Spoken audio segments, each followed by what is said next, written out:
માંડવી તાલુકામાં ગેરકાયદેસર રેતી ખનન સામે તંત્રએ કાર્યવાહી વધુ સઘન બનાવી છે। જૂના કાકરાપાર બાદ હવે કોસાડી ગામે ખાણ ખનીજ વિભાગ અને સ્થાનિક વહીવટી તંત્રએ સંયુક્ત ઓપરેશન હાથ ધર્યું હતું। અહીં પણ ભૂમાફિયાઓ મંજૂર લીઝની હદને આંગળીઓથી મોટા પાયે રેતીનું ખનન કરી રહ્યા હોવાનું સામે આવ્યું છે। કાર્યવાહી દરમિયાન તંત્રએ સ્થળ પરથી 5 જેટલી નાવડીઓ જપ્ત કરી આ ઉપરાંત ગેરકાયદેસર ખનનમાં વપરાતા અન્ય સાધનો મળી કુલ અંદાજે 10 લાખ રૂપિયાનો મુદ્દામાલ કબજે કરવામાં આવ્યો છે। છેલ્લા લાંબા સમયથી તાપી નદીમાં ભૂમાફિયાઓ ગેરકાયદેસર રેતી ઉલચી રહ્યા છે। તાપી નદીમાં લીઝની હદ બહાર જઈને ખનન કરવામાં આવી રહ્યું છે, જેને લઈ અનેક ફરિયાદો ઉઠી હતી।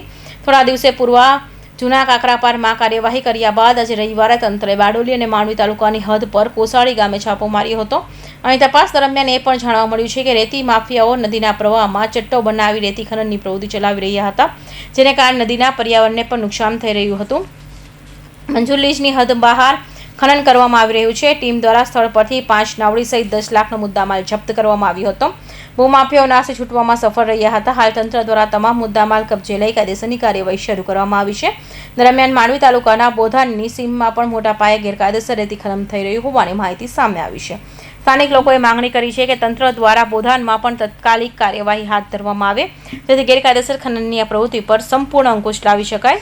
તંત્રની આ સતત કાર્યવાહી રેતી માફિયાઓમાં ફફડાટ ફેલાયો છે અને ગેરકાયદેસર ખનન પર લગામ કસવાની આશા જાગી છે। હમીર ચૌહાણ, માંડવી।